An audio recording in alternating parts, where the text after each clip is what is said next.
محترم سامعین، السلام علیکم ورحمۃ اللہ وبرکاتہ۔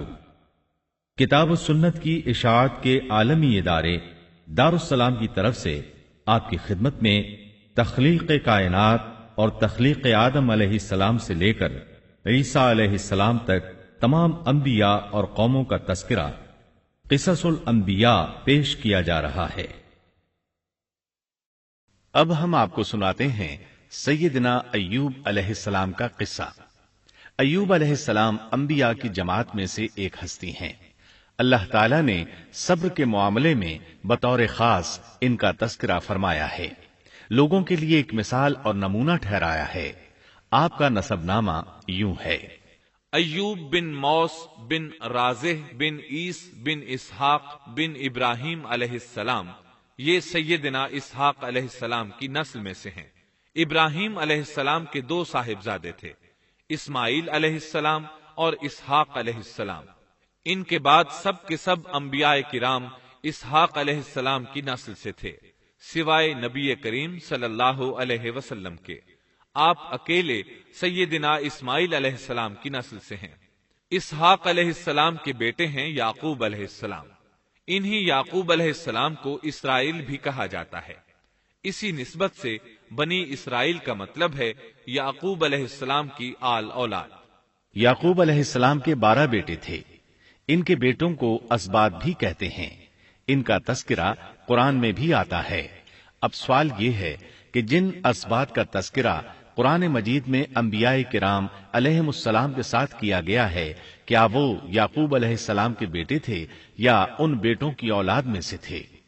اکثر علماء کرام نے یہ اشارہ دیا ہے کہ اسباط لفظ سے جن انبیاء کرام علیہم السلام کی طرف اشارہ کیا گیا ہے وہ یعقوب علیہ السلام کے بیٹے نہیں ہیں، اس لیے کہ انہوں نے تو یوسف علیہ السلام کے قتل کی کوشش کی تھی، اپنے والد سے جھوٹ بولا تھا، ایسے اور بھی غلط کام کیے تھے، تو ان حرکات کے کرنے والے انبیاء نہیں ہو سکتے، جبکہ اسباط سے مراد وہ انبیاء کرام ہوں گے جو ان بیٹوں کی نسل سے آئے ہوں گے۔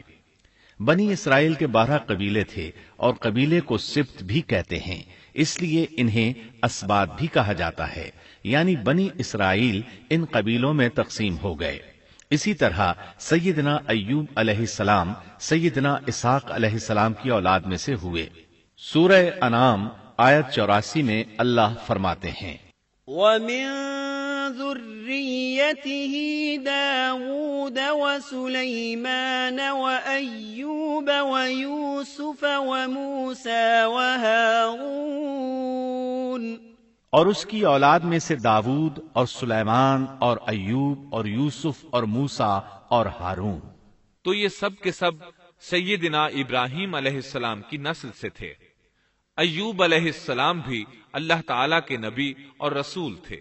سورۃ النساء آیت 163 میں اللہ تعالیٰ فرماتے ہیں: إِنَّا أَوْحَيْنَا إِلَيْكَ كَمَا أَوْحَيْنَا إِلَى إِبْرَاهِيمَ وَإِسْمَاعِيلَ وَإِسْحَاقَ وَيَعْقُوبَ وَالْأَسْبَاطِ وَعِيسَى وَأَيُّوبَ وَيُونُسَ وَهَارُونَ وَسُلَيْمَانَ وَآتَيْنَا دَاوُودَ زَبُورًا۔ یقیناً ہم نے آپ کی طرف اسی طرح وحی کی ہے جیسا کہ نوح اور ان کے بعد والے نبیوں کی طرف کی، اور ہم نے وحی کی ابراہیم اور اسماعیل اور اسحاق اور یعقوب اور ان کی اولادوں پر، اور عیسیٰ اور ایوب اور یونس اور ہارون اور سلیمان کی طرف، اور ہم نے داود کو زبور عطا فرمائی۔ اللہ تعالیٰ نے ان سب انبیاء کرام علیہم السلام کی طرف وحی فرمائی، اور ایوب علیہ السلام بھی ان رسولوں میں سے ایک ہیں۔ اللہ تعالیٰ نے آپ کو آپ کی قوم سوران کی طرف مبعوث فرمایا۔ یہ قوم ملک شام میں رہائش پذیر تھی۔ آپ بہت زیادہ مالدار تھے۔ اللہ تعالیٰ نے آپ کو بہت زیادہ نعمتوں سے نوازا تھا۔ آپ کے پاس بے شمار مویشی تھے، لا تعداد نوکر چاکر تھے۔ اللہ نے آپ کو بہت سی زرعی زمین بھی عطا فرمائی تھی۔ آپ تاجر بھی تھے۔ تجارت کا سلسلہ دور دور تک پھیلا ہوا تھا۔ اللہ تعالیٰ نے آپ کو کثیر اولاد بھی عطا فرمائی تھی۔ آپ کے ہاں 7 بیٹے اور 7 بیٹیاں تھیں۔ آپ خود بھی صحت مند اور طاقتور تھے۔ آپ کے اصحاب کی تعداد بھی کافی تھی۔ گویا اللہ تعالیٰ نے آپ کو گوناگون نعمتوں سے نوازا تھا۔ آپ روئے زمین پر نعمتوں سے مالا مال شخص تھے۔ اللہ تعالیٰ نے آپ کو آزمانا چاہا تاکہ بعد میں آنے والے لوگوں کے لیے آپ صبر کی مثال بن جائیں۔ آخر صبر کا مرحلہ شروع ہو گیا۔ آپ کا سب مال و متاع ہلاک ہو گیا، یہاں تک کہ آپ فقیر ہو گئے۔ آپ کی زندگی ہی میں آپ کی ساری اولاد اللہ کو پیاری ہو گئی۔ کسی کا ایک بیٹا بھی فوت ہو جائے تو وہ کتنا غمگین ہوتا ہے، متاثر ہوتا ہے۔ سیدنا یعقوب علیہ السلام پر غم کس طرح طاری ہوا، یہاں تک کہ آپ کی آنکھوں کی بینائی تک جاتی رہی۔ مارے غم کے وہ گھل گئے تھے، جبکہ ان کا کوئی بیٹا فوت نہیں ہوا تھا، اور ادھر 7 بیٹے اور 7 بیٹیاں فوت ہو گئے۔ یہی نہیں، تمام مال مویشی ہلاک ہو گئے۔ معاملہ اس پر بھی ختم نہیں ہوا، آپ شدید مرض میں مبتلا ہو گئے۔ بیماری اس قدر شدید تھی کہ آپ چلنے پھرنے سے معذور ہو گئے، اٹھنے کی سکت نہ رہ گئی، یہاں تک کہ آپ کا گوشت گرنے لگا۔ آپ کی آزمائش انتہا کو پہنچ گئی۔ اب آپ کے ساتھی بھی آپ کا ساتھ چھوڑنے لگے۔ انہیں خوف محسوس ہوا کہ کہیں ان کی بیماری انہیں بھی نہ لگ جائے، کہیں یہ کوئی ایسی بیماری نہ ہو جو ایک سے دوسرے کو لگتی ہو۔ اس طرح سوائے 2 کے سب ساتھی آپ کا ساتھ چھوڑ گئے، کوئی آپ کے قریب نہ آتا تھا۔ جو 2 ساتھی ساتھ چھوڑ کر نہیں گئے تھے وہ بھی ذرا دور کھڑے ہو کر بات کرتے تھے۔ آپ کی خدمت کے لیے بس آپ کی بیوی رہ گئیں۔ وہ بہت وفادار بیوی تھیں۔ یہ زوجہ محترمہ آپ کی خدمت کرتی، آپ کو کھلاتی پلاتی، آپ کو نہلاتی۔ پھر نوبت یہاں تک پہنچی کہ سارا ہی مال بالکل ختم ہو گیا۔ اب بیوی صاحبہ نے اجرت پر لوگوں کے گھروں میں کام کرنا شروع کیا تاکہ کچھ کما کر لائیں اور خاوند پر خرچ کر سکیں۔ یہ تھے اللہ کے نبی ایوب علیہ السلام، اتنی بڑی آزمائش میں پورے اترے۔ آزمائش بھی 1-2 ماہ نہیں، پورے 12 برس جاری رہی، اور ایک قول کے مطابق 18 برس جاری رہی۔ آپ اس دوران مجسمہ صبر بنے رہے۔ آپ نے کبھی کسی سے شکوہ تک نہ کیا، یہاں تک کہ کبھی زوجہ محترمہ سے بھی شکوہ نہ کیا۔ سال ہا سال اسی حالت پر گزر گئے۔ ایک بار آپ کی بیوی نے عرض کرنے کی ذرا ہمت کی اور کہا، آپ اللہ کے رسول ہیں، اگر اللہ کے حضور دعا کریں تو وہ آپ کی بیماری کو ختم فرما دیں گے، آپ کی حالت کو بدل دیں گے۔ بیوی صاحبہ کے یہ کہنے کے باوجود آپ نے بیماری کے ختم ہونے کی دعا نہ کی، نہ یہ کہا یا اللہ مجھے رزق کی فراوانی عطا فرما، بس رضائے الہی پر راضی رہے، تقدیر الہی پر خوش رہے۔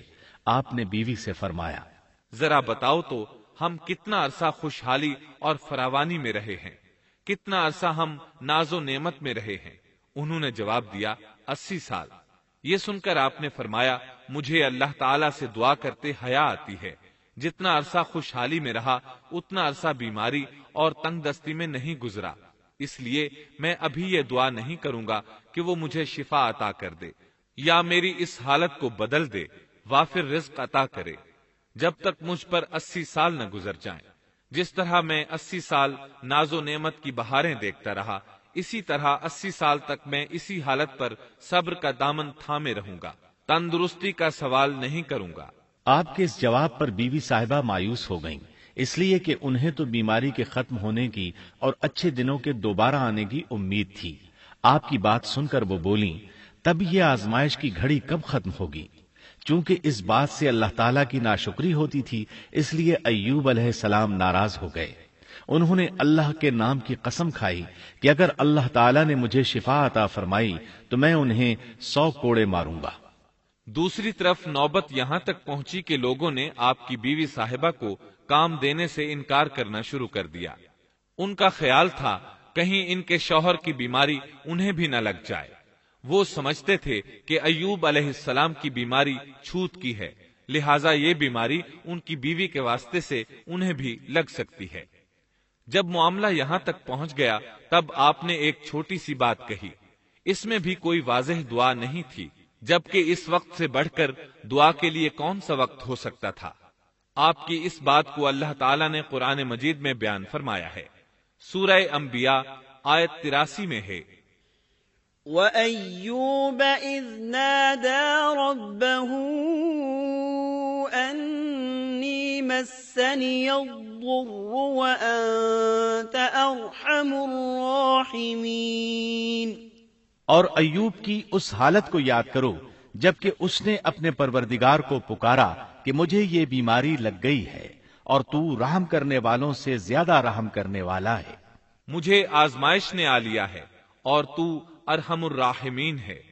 مطلب یہ کہ آپ نے واضح الفاظ میں دعا نہیں فرمائی، یہ نہیں فرمایا الہی مجھے تندرستی عطا فرما، الہی مجھے رزق عطا فرما اور میری حالت ایسی ایسی ہو گئی ہے، تو رحیم و کریم ہے، بلکہ یوں کہا وَأَنْتَ أَرْحَمُ الرَّاحِمِينَ، عرض کیا میری نسبت میری حالت کو تو ہی بہتر جاننے والا ہے۔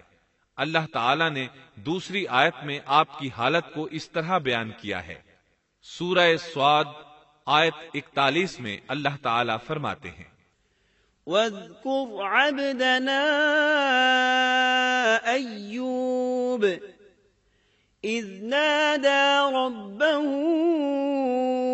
أَنِّي مَسَّنِيَ الشَّيْطَانُ بِنُصْبٍ وَعَذَابٍ۔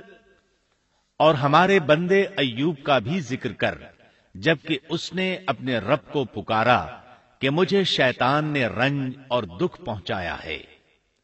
گویا آپ نے اس بیماری اور مصیبت کو اللہ تعالی کی طرف منسوب نہیں فرمایا، بلکہ اللہ تعالی کو اس سے مبرہ و پاک ٹھہرایا اور اسے شیطان کی طرف منسوب کیا۔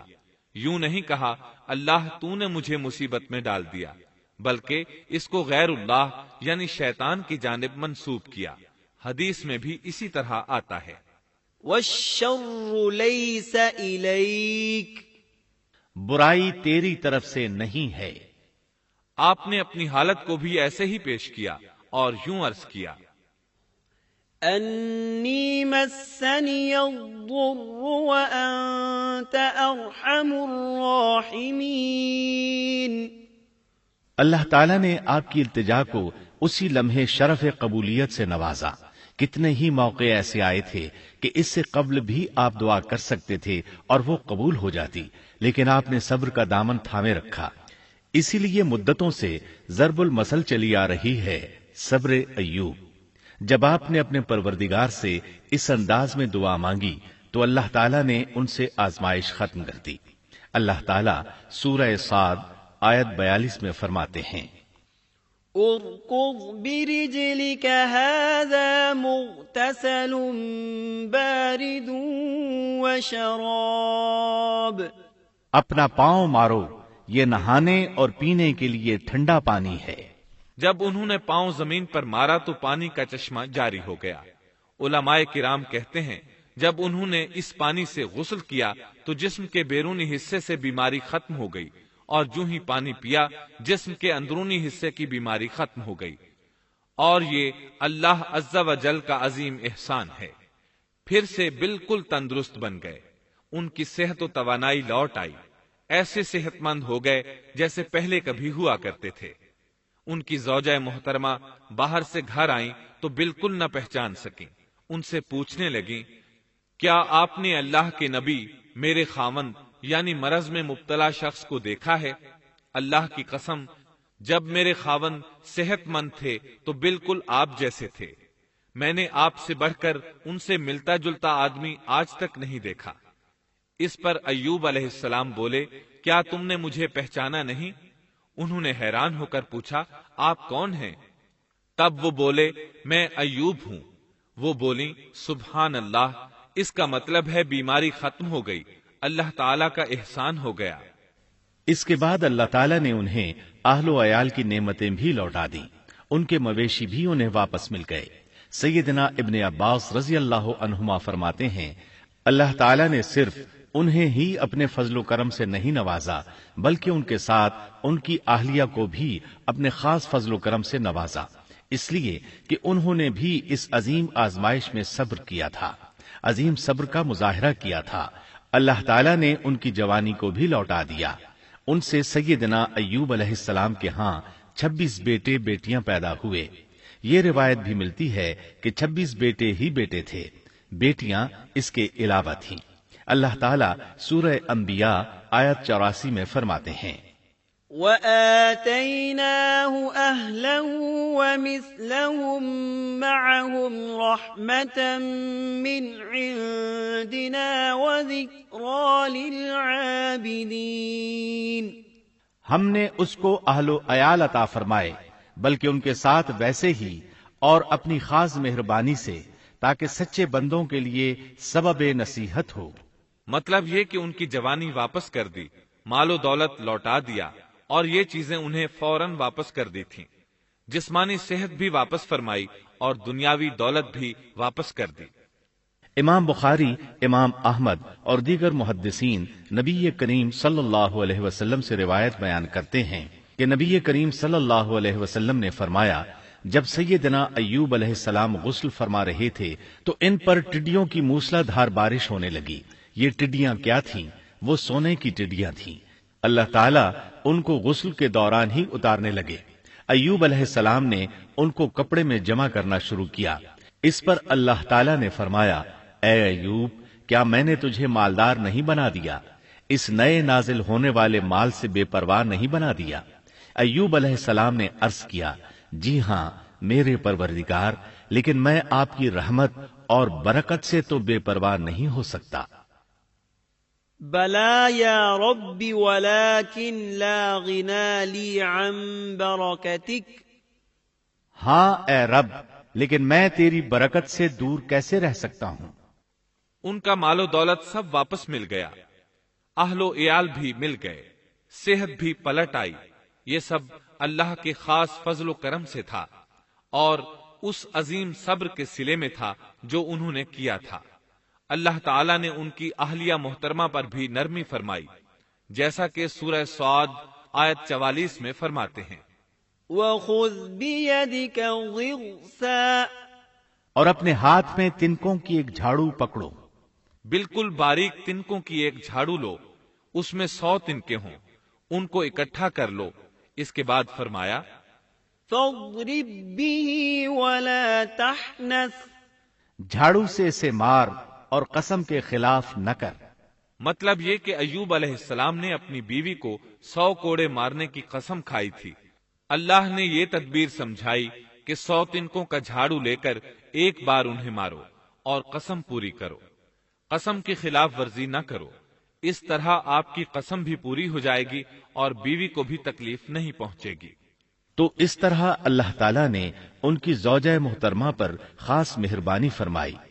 اللہ سورہ انبیاء آیت 83 اور 84 میں فرماتے ہیں، وَأَيُّوبَ إِذْ نَادَى رَبَّهُ أَنِّي مَسَّنِيَ الضُّرُّ وَأَنْتَ أَرْحَمُ الرَّاحِمِينَ فَاسْتَجَبْنَا لَهُ فَكَشَفْنَا مَا بِهِ مِنْ ضُرٍّ وَآتَيْنَاهُ أَهْلَهُ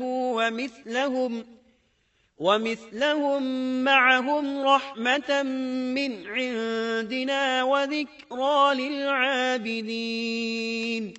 ایوب کی اس حالت کو یاد کرو جبکہ اس نے اپنے پروردگار کو پکارا کہ مجھے یہ بیماری لگ گئی ہے اور تو رحم کرنے والوں سے زیادہ رحم کرنے والا ہے۔ تو ہم نے ان کی سن لی اور جو دکھ انہیں تھا اسے دور کر دیا اور انہیں اہل و عیال عطا کر دیے، بلکہ ان کے ساتھ اپنی مہربانی سے ویسے ہی اور عطا کر دیے تاکہ سچے بندوں کے لیے نصیحت کا سبب ہو۔ اسی طرح اللہ تعالی سورہ صاد آیت 41 تا 44 میں فرماتے ہیں، وَاذْكُرْ عَبْدَنَا أَيُّوبَ إِذْ نَادَى رَبَّهُ أَنِّي مَسَّنِيَ الشَّيْطَانُ بِنُصْبٍ وَعَذَابٍ ارْكُضْ بِرِجْلِكَ هَذَا مُغْتَسَلٌ بَارِدٌ وَشَرَابٌ وَوَهَبْنَا لَهُ أَهْلَهُ وَمِثْلَهُم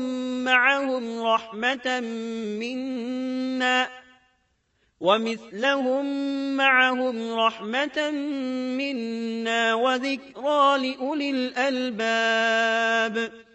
وَخُذْ بِيَدِكَ ضِغْثًا فَاضْرِب بِّهِ وَلَا تَحْنَثْ إِنَّا وَجَدْنَاهُ صَابِرًا نِعْمَ الْعَبْدُ إِنَّهُ أَوَّابٌ۔ اور ہمارے بندے ایوب کا بھی ذکر کیجئے جب انہوں نے اپنے رب کو پکارا کہ مجھے شیطان نے رنج اور دکھ پہنچایا ہے، اپنا پاؤں مارو، یہ پینے اور نہانے کے لیے ٹھنڈا پانی ہے، اور ہم نے انہیں ان کا پورا کنبہ عطا فرمایا، بلکہ اس کے ساتھ اپنی خاص رحمت سے اور عقل مندوں کی نصیحت کے لیے اتنا ہی اور بھی عطا کر دیا۔ اور اپنے ہاتھ میں تنکوں کی ایک جھاڑو لے کر مار دیں اور قسم کے خلاف نہ کریں، سچ تو یہ ہے کہ ہم نے اسے بڑا صابر بندہ پایا، وہ بہت نیک تھے اور بہت ہی رغبت رکھنے والے تھے۔ یہ ذکر تھا سیدنا ایوب علیہ السلام کا جو اختتام کو پہنچا۔ اب ہم شروع کرتے ہیں یونس علیہ السلام کا قصہ۔ یونس علیہ السلام ایک عظیم اور کریم نبی تھے۔ ان کا قصہ قرآن کریم میں ایک انوکھا قصہ ہے۔ آپ کے والد کا نام متا تھا اور آپ سیدنا ابراہیم علیہ السلام کی نسل سے تھے۔ آپ کا ایک نام ذوالنون بھی ہے، یعنی مچھلی والے۔ النون کا مطلب ہے مچھلی۔ اسی طرح آپ کو صاحب الحوت بھی کہا جاتا ہے۔ اللہ تعالیٰ نے آپ کو ان سب ناموں سے پکارا ہے۔ آپ کو ایک عظیم بستی کی طرف مبعوث کیا گیا۔ اس بستی کا نام نینوا تھا۔ یہ عراق کے شمال میں واقع تھی، موصل کے بالمقابل تھی۔ ان دونوں کے درمیان دریائے دجلہ واقع تھا۔ موصل دریائے دجلہ کے کنارے واقع تھا، جبکہ اس کے بالکل سامنے نینوا کی بستی تھی۔ امام ابن کثیر رحمت اللہ علیہ نے نینوا کے بارے میں اور ان آثار و باقیات کے بارے میں لکھا ہے جو ان کے زمانے میں موجود تھیں۔ وہاں کچھ بت تھے جو اوندھے منہ گرے پڑے تھے۔ اللہ تبارک و تعالی نے یونس علیہ السلام کو نینوا کی طرف رسول بنا کر بھیجا۔ سورۃ الصافات آیت 139 میں ہے، وَإِنَّ يُونُسَ لَمِنَ الْمُرْسَلِينَ، اور بے شک یونس رسولوں میں سے تھے۔ آگے اللہ آیت 147 میں فرماتے ہیں، وَأَرْسَلْنَاهُ إِلَى 100,000 أَوْ يَزِيدُونَ، اور ہم نے اسے 100,000 بلکہ اور زیادہ آدمیوں کی طرف بھیجا۔ یعنی ان کی تعداد 100,000 سے زیادہ تھی۔ رہا یہ سوال کہ لاکھ سے کتنے زیادہ تھے، اکثر علماء کرام نے وضاحت کی ہے کہ وہ 100,000 سے قریباً 20,000 زیادہ تھے۔ اس طرح بستی والوں کی تعداد 1,20,000 تھی، اور یہ سب کے سب کفر پر تھے۔ یونس علیہ السلام انہیں سال ہر سال دعوت دیتے رہے، لیکن وہ اپنے کفر ہی پر ڈٹے رہے۔ پھر انہوں نے سیدنا یونس علیہ السلام پر ظلم و جبر شروع کر دیا، انہیں دھمکیاں دیں، مصائب و آلام سے دوچار کیا۔ مطلب یہ کہ جس طرح دوسرے انبیاء کرام کے ساتھ کیا گیا، ان کے ساتھ بھی وہی سلوک ہوا۔ آخر آپ نے اپنی قوم کو اللہ کے عذاب سے آگاہ کرتے ہوئے اعلان فرما دیا کہ فلاں دن تم پر عذاب آ جائے گا۔ پھر خود غصے کی حالت میں اس بستی سے نکل گئے، جبکہ اللہ تعالیٰ نے انہیں متعین دن کی مہلت دینے کی اجازت تو دی تھی، لیکن اس بستی سے نکل جانے کا حکم نہیں دیا تھا۔ جب آپ نے انہیں یہ مہلت سنائی تو خود غصے کی حالت میں بستی سے نکل گئے۔ سورہ انبیاء آیت 87 میں اللہ تعالیٰ فرماتے ہیں، وَذَنُّونِ إِذ ذَّهَبَ مُغَاضِبًا فَظَنَّ أَن لَّن نَّقْدِرَ عَلَيْهِ، مچھلی والے کو یاد کرو جبکہ وہ غصے سے چل دیا اور خیال کیا کہ ہم اسے نہ پکڑ سکیں گے۔ اس آیت کی تفسیر میں امام رازی رحمہ اللہ لکھتے ہیں، جس نے یہ گمان کیا کہ اللہ تعالیٰ اسے پکڑنے کی قدرت نہیں رکھتا، وہ آدمی کافر ہے۔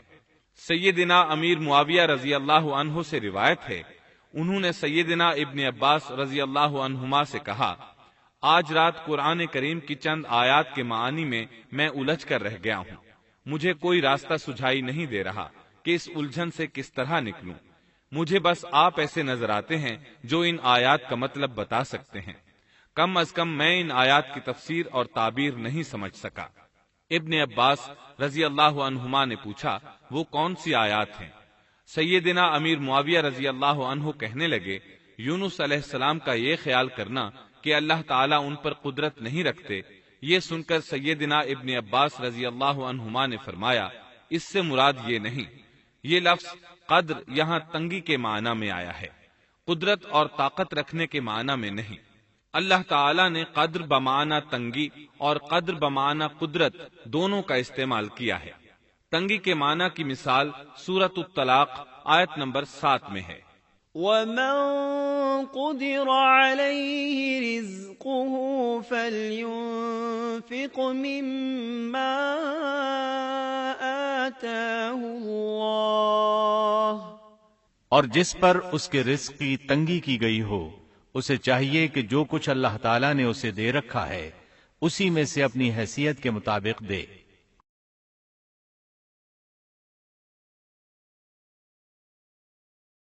تو اس آیت میں بھی یہی معنی مراد ہے کہ انہوں نے گمان کر لیا ہم ان پر تنگی نہیں کریں گے، یعنی ان کا خیال یہ تھا کہ اگرچہ وہ اللہ تعالیٰ کی اجازت کے بغیر نکل کھڑے ہوئے ہیں پھر بھی اللہ ان پر تنگی نہیں کریں گے، کیونکہ وہ اللہ کے ایک معزز نبی اور رسول ہیں، اور ان کی قوم کے لوگ اللہ کی گرفت اور اس کے عذاب کے مستحق ہیں، انہی پر اللہ کا عذاب نازل ہونے والا ہے۔ اس عذاب کی خبر انہیں پہلے ہی سنا دی گئی ہے اور مہلت دے دی گئی ہے، مگر وہ خود اگرچہ اللہ کی اجازت کے بغیر ہی چلے آئے ہیں پھر بھی انہیں سرزنش نہیں کی جائے گی اور وہ کسی گرفت میں نہیں آئیں گے، اللہ تعالیٰ ان کے لیے کوئی تنگی نہیں فرمائیں گے۔ اللہ تعالیٰ سورۃ الانبیاء آیت 87 میں فرماتے ہیں، فَظَنَّ أَن لَّن نَّقْدِرَ عَلَيْهِ، اس نے خیال کیا کہ ہم اسے پکڑ نہیں سکیں گے، مطلب یہ کہ ہم انہیں کوئی سزا نہیں کریں گے اور ان پر کسی طرح کی تنگی نہیں کریں گے، اور وہ سمندر کی طرف چل دیے۔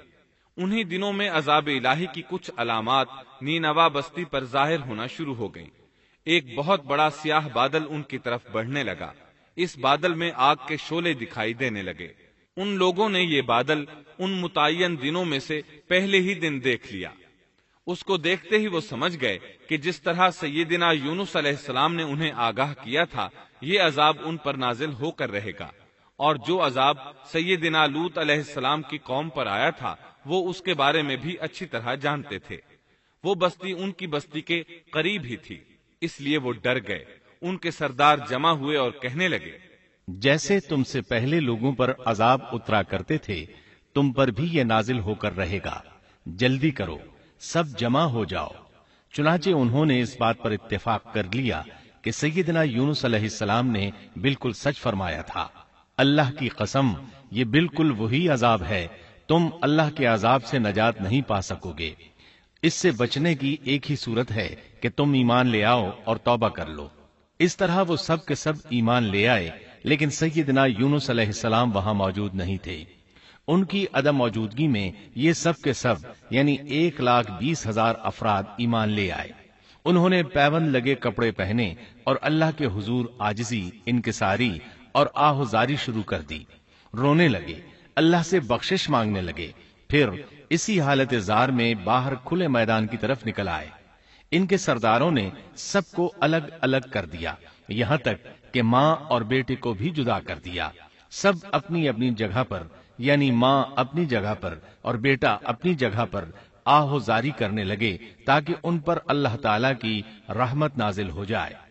یہ عذاب 3 دن تک ان کے سروں پر منڈلاتا رہا، اور یہ بھی مسلسل آہوزاری کرتے رہے، اپنی عاجزی ظاہر کرتے رہے، معافیاں مانگتے رہے۔ آخر کار اللہ تعالیٰ نے ان پر رحم و کرم فرما دیا اور عذاب کو ان سے پھیر دیا۔ اللہ تعالیٰ سورہ یونس آیت 98 میں فرماتے ہیں، فلولا كانت قرية آمنت فنفعها إيمانها إلا قوم يونس، چنانچہ کوئی بستی ایمان نہ لائی کہ ایمان لانا اس کے لیے فائدہ مند ہوتا سوائے یونس کی قوم کے۔ مطلب یہ کہ سابقہ امتوں میں سے کسی کے بارے میں یہ سننے میں نہیں آیا کہ پوری قوم ایمان لے آئی ہو، تمام بستیوں میں ایک بھی بستی ایسی نہیں تھی، بس ایک یونس علیہ السلام کی قوم ایمان لے آئی۔ اللہ تعالیٰ سورہ یونس آیت 98 میں فرماتے ہیں، لما آمنوا كشفنا عنهم عذاب الخزي في الحياة الدنيا ومتعناهم إلى حين۔ جب وہ ایمان لے آئے تو ہم نے رسوائی کے عذاب کو دنیاوی زندگی میں ان پر سے ٹال دیا اور ان کو ایک وقت تک کے لیے زندگی سے فائدہ اٹھانے کا موقع دیا۔ مطلب یہ کہ ہم نے انہیں دنیاوی زندگی کا لطف اٹھانے کا موقع دیا۔ اب اس قوم پر قیامت کے دن تک عذاب نہیں اترے گا۔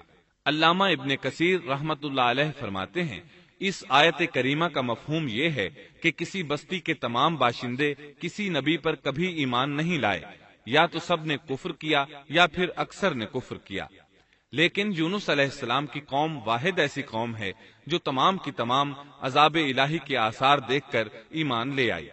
سابقہ ادوار میں جتنی بھی بستیاں گزریں ان میں اہل ایمان کے ساتھ یا تو کفار رہے ہیں یا ان میں منافقین بھی رہے ہیں، سوائے یونس علیہ السلام کی قوم کے وہ سب کے سب کافر تھے، پھر سب کے سب ایمان لے آئے۔ یہ اللہ تعالیٰ کے عجائبات میں سے ہے اور اس کی قدرت اور رحمت کی نشانیوں میں سے ہے۔ اب دوسری طرف کی سنیے، یونس علیہ السلام کو کچھ معلوم نہیں تھا کہ ان کی قوم کے ساتھ کیا ہوا۔ آپ تو غصے کی حالت میں بستی سے نکل کر سمندر کی طرف چلے آئے تھے۔ آپ ایک کشتی کی طرف آئے، اس میں سواریاں اور ساز و سامان لدا ہوا تھا۔ اللہ تعالیٰ سورۃ الصافات آیت 140 میں فرماتے ہیں، اذ ابق الى الفلك المشحون، جب وہ بھاگ کر بھری کشتی پر پہنچے۔ کشتی روانہ ہوئی، موجیں اٹھیں، سمندر میں طغیانی آئی، یوں لگتا تھا کہ بس ابھی غرق ہوئے۔ کہنے لگے بوجھ ہلکا کرو، اپنا ساز و سامان سمندر میں پھینک دو۔ چنانچہ انہوں نے اپنا اپنا ساز و سامان سمندر میں پھینک دیا۔ اس طرح کشتی کچھ ہلکی ہو گئی، لیکن ضرورت کے مطابق ہلکی نہ ہو سکی۔ اب وہ کہنے لگے کسی کو سمندر میں گرانا ضروری ہے تاکہ کشتی مزید ہلکی ہو جائے، ورنہ یہ ڈوب جائے گی۔ جلدی کرو، قرع ڈالو۔ جس کے نام کا قرع نکلتا جائے اسے سمندر میں گراتے جاؤ اور بار بار یہ عمل دہراتے جاؤ یہاں تک کہ کشتی ہلکی ہو جائے۔ چنانچہ قرع ڈالا گیا۔ سب سے پہلے یونس علیہ السلام کا نام نکلا۔ سب کہنے لگے نہیں، یہ تو ایسے نہیں ہیں، ان کے چہرے پر تو سجدوں کے نشانات ہیں، انہیں رہنے دو، پھر قرع ڈالو۔ چنانچہ پھر قرع ڈالا گیا، پھر انہی کا نام نکلا۔ سب نے تعجب کیا۔ تیسری مرتبہ پھر قرع ڈالا گیا، اس بار پھر یونس علیہ السلام ہی کا نام نکلا۔ اللہ تعالیٰ سورۃ الصافات آیت 141 میں فرماتے ہیں، فساهم فكان من المدحضين، پھر قرآن اندازی ہوئی تو یہ مغلوب ہو گئے۔ ہر بار انہی کا نام نکلا۔ آخر کار ان لوگوں نے انہیں پکڑ کر سمندر میں گرا دیا۔ فالتقمه الحوت، تو پھر انہیں مچھلی نے نگل لیا۔ حوت بڑی مچھلی کو کہتے ہیں۔ اللہ تعالیٰ نے حوت کو القاء فرمایا، انہیں کھانا نہیں، نہ ان کے جسم کو کوئی گزند پہنچے۔ یہ اس مچھلی کو اللہ تعالیٰ کے احکامات تھے۔ اللہ تعالیٰ سورۃ الصافات آیت 142 میں فرماتے ہیں، فالتقمه الحوت وهو مليم، تو پھر انہیں مچھلی نے نگل لیا اور وہ خود اپنے آپ کو ملامت کرنے لگے۔ یعنی وہ سمجھ گئے کہ بار بار جو ان کا نام قرآن اندازی میں نکلتا رہا ہے تو وہی مقصود ہیں۔ چنانچہ خود کو ملامت کرنے لگے، اور یہ ملامت توبہ کی ابتدا ہے کہ انسان خود کو ملامت کرتا ہے۔ اب یونس علیہ السلام مچھلی کے پیٹ میں تھے۔ اللہ کی قدرت، آپ مچھلی کے پیٹ میں 3 دن تک رہے۔ بعض روایات میں 7 دن اور زیادہ سے زیادہ مدت 40 روز آئی ہے۔ آپ نے مچھلی کے پیٹ میں اللہ تعالیٰ کو پکارا۔ اللہ سورۃ الانبیاء آیت 87 میں فرماتے ہیں، فنادى في الظلمات، آخر کار وہ اندھیروں کے اندر سے پکار اٹھے۔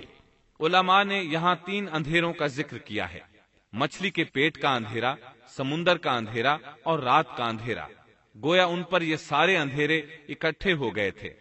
اللہ سورۃ الصافات آیت 143 اور 144 میں فرماتے ہیں، فلولا أنه كان من المسبحين للبث في بطنه إلى يوم يبعثون۔ پس اگر یہ پاکی بیان کرنے والوں میں سے نہ ہوتے تو لوگوں کے اٹھائے جانے کے دن تک اس کے پیٹ ہی میں رہتے۔ مطلب یہ کہ اگر آپ اللہ تبارک و تعالی کی تسبیح نہ بیان کرتے تو مچھلی کے پیٹ ہی میں رہتے۔ آپ نے دعا نہیں مانگی بلکہ اللہ عز و جل کی تسبیح بیان کی۔ روایات میں یوں بھی آتا ہے کہ جب مچھلی آپ کو سمندر کی اتھاہ گہرائی میں لے گئی تو آپ وہاں آبی مخلوقات کی تسبیحات کی آوازیں سننے لگے، گویا اللہ تعالی نے انہیں القاء فرمایا کہ آپ بھی تسبیح کریں۔ اللہ سورۃ الانبیاء آیت 87 میں فرماتے ہیں، فنادى في الظلمات أن لا إله إلا أنت سبحانك إني كنت من الظالمين۔ بالآخر وہ اندھیروں کے اندر سے پکار اٹھا کہ الہی تیرے سوا کوئی معبود نہیں، تو پاک ہے، بے شک میں ظالموں میں ہو گیا۔ چنانچہ یونس علیہ السلام نے اس تسبیح کے الفاظ کو یوں ادا فرمایا، لا إله إلا أنت سبحانك إني كنت من الظالمين۔ امام احمد، امام ترمذی، امام نسائی اور دیگر ائمہ رحمہم اللہ نے یہ حدیث نقل کی ہے کہ یونس علیہ السلام کی وہ دعا جو انہوں نے مچھلی کے پیٹ میں مانگی تھی وہ یہی ہے، لا إله إلا أنت سبحانك إني كنت من الظالمين۔ جو بھی مسلمان یہ دعا اپنی کسی حاجت میں مانگے گا اللہ تعالیٰ اس کی دعا ضرور قبول فرمائے گا۔ یہ دعائے مستجاب ہے، مقبول دعاؤں میں سے ہے۔ اسی دعا کے بعد اللہ تعالیٰ نے یونس علیہ السلام کو اس پریشانی سے نجات عطا فرمائی۔ اللہ سورۃ الانبیاء آیت 88 میں فرماتے ہیں، فاستجبنا له ونجيناه من الغم وكذلك ننجي المؤمنين۔ تو ہم نے اس کی پکار سن لی اور اسے غم سے نجات دے دی، اور ہم ایمان والوں کو اسی طرح بچا لیا کرتے ہیں۔ ایک صحابی نے نبی کریم صلی اللہ علیہ وسلم سے پوچھا، اے اللہ کے رسول صلی اللہ علیہ وسلم، یونس علیہ السلام نے جو دعا مچھلی کے پیٹ میں مانگی کیا وہ صرف انہی کے لیے تھی یا ان کے بعد اہل ایمان کے لیے بھی ہے؟ تو آپ نے فرمایا، یہ دعا یونس علیہ السلام کے لیے خاص تھی اور سب اہل ایمان کے لیے عام ہے۔ کیا تم نے اللہ تعالیٰ کا یہ فرمان نہیں سنا؟ وَكَذَلِكَ نُنْجِي الْمُؤْمِنِينَ۔ اور ہم ایمان والوں کو اسی طرح بچا لیا کرتے ہیں۔ جو بھی اس دعا کو پڑھے گا اللہ اسے رنج و غم سے نجات دیں گے۔ ایک قول کے مطابق تقریباً 40 روز آپ کی شب و روز یہی دعا رہی۔ اس مدت کے ختم ہونے پر اللہ تعالیٰ نے آپ کی دعا کو قبولیت بخشی۔ مچھلی ساحل پر پہنچی، انہیں کنارے پر ڈالا اور واپس چلی گئی۔ اس بات کو اللہ تعالیٰ نے سورۃ الصافات آیت 145 میں یوں بیان فرمایا ہے، فَنَبَذْنَاهُ بِالْعَرَاءِ وَهُوَ سَقِيمٌ۔ پس اسے ہم نے چٹیل میدان میں ڈال دیا اور وہ اس وقت بیمار تھے۔ آپ وہاں اسی طرح لیٹے رہے۔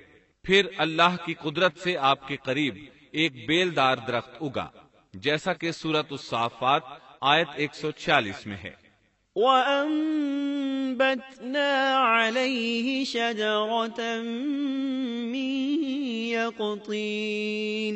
اور اس پر سایہ کرنے والا ایک بیلدار درخت ہم نے اگا دیا۔ اس کدو کے درخت کے متعلق مورخین کا کہنا ہے کہ اللہ تعالیٰ نے اس درخت کا انتخاب اس لیے فرمایا تھا کہ اس درخت کے پتے چوڑے ہوتے ہیں، ان کے سائے میں انہیں ڈھانپ دیا گیا تاکہ ہوا سے اذیت نہ پہنچے، اس لیے کہ ان کے جسم سے جلد اتر گئی تھی۔ پھر اس درخت سے خوش کن خوشبو بھی آتی تھی، اس خوشبو نے انہیں فرحت بخشی۔ پھر کدو کی خوشبو میں ایک خصوصیت یہ تھی کہ حشرات الارض کو دور رکھتی ہے۔ اللہ تعالیٰ نے انہی خصوصیات کی وجہ سے اس بیلدار درخت کا انتخاب فرمایا تھا تاکہ آپ ہر طرح کی تکلیف سے محفوظ رہیں۔ یہ ہے اللہ کی قدرت، سبحان اللہ۔ اسی طرح مفسرین یہ بھی کہتے ہیں کہ اللہ تعالیٰ نے ان کے پاس ایک پہاڑی بکری بھیج دی، وہ آپ کے قریب آتی اور آپ کے سر کے اوپر اپنی ٹانگیں پھیلائے کھڑی ہو جاتی، اس طرح اس کے تھن آپ کے منہ میں چلے آتے اور آپ ان سے خواہش کے مطابق دودھ پیتے۔ یہ تھا آپ کا کھانا اور پینا۔ رفتہ رفتہ آپ کی حالت بہتر ہو گئی، توانا اور تندرست ہو گئے، پھر آپ اٹھنے کے قابل ہو گئے، اور یہ سب اللہ تعالیٰ کی مہربانی سے ہوا۔ جب آپ کی صحت لوٹ آئی تو اللہ تعالیٰ نے آپ کو پھر آپ کی قوم کی طرف بھیجا، جیسا کہ سورۃ الصافات آیت 148 میں ہے۔ وَأَرْسَلْنَاهُ إِلَى 100,000 أَوْ يَزِيدُونَ فَآمَنُوا فَمَتَّعْنَاهُمْ إِلَى حِينٍ۔ اور ہم نے اسے 1,00,000 بلکہ اور زیادہ آدمیوں کی طرف بھیجا، پس وہ ایمان لے آئے اور ہم نے انہیں ایک زمانے تک عیش و عشرت دی۔ وہ سب کے سب آپ پر ایمان لے آئے تھے۔ اللہ تعالیٰ نے اس قصے کے ذریعے نبی کریم صلی اللہ علیہ وسلم کو اشارہ فرمایا ہے کہ دعوت دیتے ہوئے اکتانا نہیں۔ اللہ سورۃ القلم آیت 48 میں فرماتے ہیں، وَلَا تَكُن كَصَاحِبِ الْحُوتِ، اور مچھلی والے کی طرح نہ ہو جائیے۔ ان لوگوں کو دعوت حق دیتے رہیے۔ دیکھیے وہ سال ہر سال دعوت دیتے رہے لیکن اکتائے نہیں، ان سے مایوس نہیں ہوئے۔ ان کی پوری بستی میں سے ایک بھی ان پر ایمان نہیں لایا تھا، لیکن جب ان سے مایوس ہو گئے تو انہیں اللہ کے عذاب سے آگاہ کر دیا اور منہ پھیر کر چل دیے تو وہ سب کے سب ایمان لے آئے۔ اللہ تعالی سورۃ القصص آیت 56 میں فرماتے ہیں، إِنَّكَ لَا تَهْدِي مَنْ أَحْبَبْتَ وَلَكِنَّ اللَّهَ يَهْدِي مَنْ يَشَاءُ۔ آپ جسے چاہیں ہدایت نہیں دے سکتے، بلکہ اللہ تعالیٰ ہی جسے چاہتا ہے ہدایت دیتا ہے۔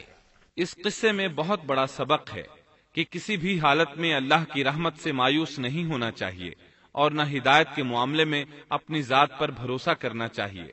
ہدایت تو بس صرف اللہ تعالیٰ ہی کی طرف سے ہے، آپ کے ذمے تو پیغام حق پہنچا دینا ہے۔ اللہ سبحانہ و تعالیٰ کے ذمے ہدایت سے نوازنا ہے۔ اللہ تعالیٰ نے انہیں پاک صاف بنا دیا، انہیں چن لیا۔ اللہ خود ہی سورۃ القلم آیت 50 میں وضاحت فرماتے ہیں، فاجتباه ربه فجعله من الصالحين۔ اسے اس کے رب نے پھر نوازا اور اسے نیک لوگوں میں کر دیا۔ امام مسلم نے ایک حدیث روایت کی ہے کہ نبی کریم صلی اللہ علیہ وسلم نے فرمایا، لا ينبغي لعبد أن يقول أنا خير من يونس بن متى۔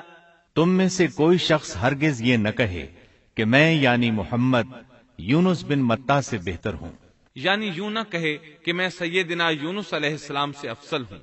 وہ اس طرح کہ وہ تو اپنی قوم کے ایمان لانے سے مایوس ہو گئے تھے اور میں مایوس نہیں ہوں، اس طرح بالکل نہ کہے، کیونکہ بالآخر اللہ تعالیٰ نے آپ کو چن لیا اور برگزیدہ بنا لیا اور صالحین میں داخل کر لیا۔ اس واقعے میں نبی کریم صلی اللہ علیہ وسلم کو جو ہدایت دی گئی ہے اس کا ذکر سورۃ القلم آیت 41 میں آتا ہے، فاصبر لحكم ربك ولا تكن كصاحب الحوت۔ پس تو اپنے رب کے حکم کا صبر سے انتظار کر اور مچھلی والے کی طرح نہ ہو جا۔ مطلب یہ کہ یونس علیہ السلام کی مانند نہ ہو جائیے جو اپنی قوم کے ایمان لانے سے مایوس ہو گئے تھے۔ یقیناً دین کی دعوت اور حق کے پرچار میں یہ بہت عظیم سبق ہے کہ دائی اللہ کو کبھی مایوس نہیں ہونا چاہیے۔ یونس علیہ السلام کا قصہ ختم ہوا اور اب ہم آپ کو سناتے ہیں ذوالکفل علیہ السلام کا قصہ۔ قرآن عزیز میں ذوالکفل علیہ السلام کا ذکر 2 سورتوں یعنی سورۃ الانبیاء اور سورہ صاد میں آیا ہے، لیکن دونوں سورتوں میں صرف نام مذکور ہے، مختصر و مفصل کسی قسم کے حالات کا کوئی تذکرہ نہیں ہے۔ سورۃ الانبیاء آیت 85 اور 86 میں اللہ تعالی فرماتے ہیں وَإِسْمَاعِيلَ وَإِدْرِيسَ وَذَا الْكِفْلِ كُلٌّ مِّنَ الصَّابِرِينَ وَأَدْخَلْنَاهُ فِي رَحْمَتِنَا إِنَّهُم مِّنَ الصَّالِحِينَ۔ اور اسماعیل اور ادریس اور ذوالکفل یہ سب صابر لوگ تھے، ہم نے انہیں اپنی رحمت میں داخل کر لیا، یہ سب لوگ نیک تھے۔ اللہ تعالیٰ سورہ صاد آیت 48 میں فرماتے ہیں وَاذْكُرْ إِسْمَاعِيلَ وَالْيَسَعَ وَذَا الْكِفْلِ وَكُلٌّ مِّنَ الْأَخْيَارِ۔ اسماعیل، یسع اور ذوالکفل کا بھی ذکر کر دیجئے، یہ سب بہترین لوگ تھے۔ ذوالکفل علیہ السلام کے متعلق جس طرح قرآن مجید نے نام کے سوا کچھ ذکر نہیں فرمایا، اسی طرح نبی اکرم صلی اللہ علیہ وسلم سے بھی ان کے متعلق کچھ منقول نہیں ہے، لہٰذا قرآن و حدیث کی روشنی میں اس سے زیادہ کچھ نہیں کہا جا سکتا کہ ذوالکفل علیہ السلام اللہ کے برگزیدہ نبی اور پیغمبر تھے اور کسی قوم کی ہدایت کے لیے مبعوث ہوئے تھے۔ قرآن و سنت میں اس سے زیادہ سکوت ہے۔ باقی رہا سیر و تواریخ میں ان کا ذکر، تو کافی تفتیش و جستجو کے بعد بھی ہمیں اس سلسلے میں ایسی ٹھوس معلومات نہیں مل سکیں جن کے ذریعے سے ذوالکفل علیہ السلام کے حالات و واقعات پر مزید روشنی پڑ سکے، چنانچہ تورات بھی خاموش ہے اور اسلامی تاریخ بھی۔ البتہ ابن جریر رحمت اللہ علیہ نے مشہور مفسر تابعی مجاہد رحمت اللہ علیہ سے ان کے متعلق ایک قصہ نقل کیا ہے۔ اسی طرح امام ابن ابی حاتم نے اسی قصے کے قریب کچھ آثار عبداللہ بن عباس اور ابو موسیٰ اشعری رضی اللہ عنہم سے نقل فرمائے ہیں۔ یہ طویل روایات ہیں، ان میں ہے کہ ابن عباس اور ابو موسیٰ اشعری رضی اللہ عنہم فرماتے ہیں کہ ذوالکفل نبی نہیں تھے بلکہ وہ ایک نیک اور صالح آدمی تھے، لیکن ایک تو یہ روایات سند کے اعتبار سے ضعیف ہیں، دوسرا یہ کہ ابن عباس اور ابو موسیٰ رضی اللہ عنہم جیسے جلیل القدر صحابہ اور مجاہد رحمت اللہ علیہ جیسے عظیم تابعی سے یہ ناممکن ہے کہ وہ ذوالکفل علیہ السلام کے متعلق یہ فرمائیں کہ وہ نبی نہیں بلکہ ایک نیک مرد تھے۔ شاہ عبد القادر رحمت اللہ علیہ کا موقف ہے کہ ذوالکفل ایوب علیہ السلام کے بیٹے تھے اور انہوں نے اللہ کی خاطر کسی آدمی کی ضمانت دی تھی جس کی پاداش میں ان کو کئی برس قید کی تکالیف برداشت کرنا پڑی۔ چنانچہ شاہ صاحب اپنی تفسیر موضح القرآن میں لکھتے ہیں کہ ذوالکفل ایوب علیہ السلام کے بیٹے تھے، ایک شخص کے ضامن ہو کر کئی برس قید رہے اور اللہ کی خاطر یہ مشقت سہی۔ موجودہ دور کے بعض مفسرین کا خیال ہے کہ ذوالکفل حزقیل علیہ السلام کا لقب ہے۔ ایک دوسرے مفسر کی عجیب و غریب رائے یہ ہے کہ ذوالکفل گوتم بدھ کا لقب ہے، کیونکہ اس کے دارالسلطنت کا نام کفل تھا جس کا معرب کفل ہے، اور عربی میں ذو صاحب اور مالک کے لیے آتا ہے، اور صاحب مال کے لیے ذو مال اور مالک شہر کے لیے ذو بلد کے الفاظ کثرت سے استعمال ہوتے ہیں، لہذا یہاں بھی کفل کے مالک و بادشاہ کو ذوالکفل کہا گیا ہے۔ اس مفسر نے یہ بھی دعویٰ کیا ہے کہ گوتم بدھ کی اصل تعلیم توحید اور حقیقی اسلام ہی کی تعلیم تھی، مگر اس کی موجودہ صورت دوسرے ادیان کی طرح محرف اور مسخ شدہ ہے، لیکن یہ اقوال قیاس و آراء سے زیادہ تاریخی حیثیت سے کوئی وقت نہیں رکھتے۔ ہم اس تعصب کے قائل نہیں ہیں کہ اگر صحیح تاریخ سے یہ ثابت ہو جائے کہ قرآن نے جن انبیاء کے صرف نام ذکر کیے ہیں ان کا مصداق فلاں برگزیدہ ہستی ہے، اور اس کا انکار صرف اس لیے کر دیا جائے کہ اس سے پہلے چونکہ ایسی بات کسی نے نہیں کہی اس لیے یہ قابل رد ہے۔ یقیناً ہم اس حقیقت کو تسلیم کرتے ہیں کہ تاریخی حقائق کی جستجو کا باب بند نہیں ہوا، اور آئے دن نئی نئی تحقیقات سامنے آ رہی ہیں اور جدید انکشافات ہو رہے ہیں۔ بلکہ ان کے ذریعے قرآن مجید اور احادیث رسول کے بیان کردہ واقعات کی تصدیق ہوتی چلی جا رہی ہے۔ ملحد و بے دین لوگ ان کا انکار اس لیے کرتے اور کرتے آ رہے ہیں کہ تاریخ اور فلسفہ ان کا ساتھ نہیں دیتے، لیکن اگر قرآن کریم کی بیان کردہ کسی ہستی کے متعلق مزید انکشافات روشنی میں آئیں تو ہمارے لیے انکار کا باعث نہیں بلکہ مخالفین پر مزید حجت اور دلیل ہیں۔ لیکن اس حقیقت کے اقرار کے باوجود اس سے یہ بھی لازم نہیں آتا کہ کسی واقعے کے متعلق کوئی شخص اگر محض اپنے وہم و گمان اور قیاس و انداز سے بے دلیل کوئی بات کر دے تو ضرور اس کو مان لیا جائے۔ چنانچہ ذوالکفل علیہ السلام کو گوتم بدھ قرار دینا ابھی تک اس سے زیادہ کوئی حیثیت نہیں رکھتا۔ ہمارے لیے دنیا کے مختلف گوشوں میں اللہ کے فرستادہ نبیوں پر ایمان لانے کے لیے قرآن کی وہ تینوں دفعات کافی ہیں جو دین اسلام کا امتیازی وصف ہیں۔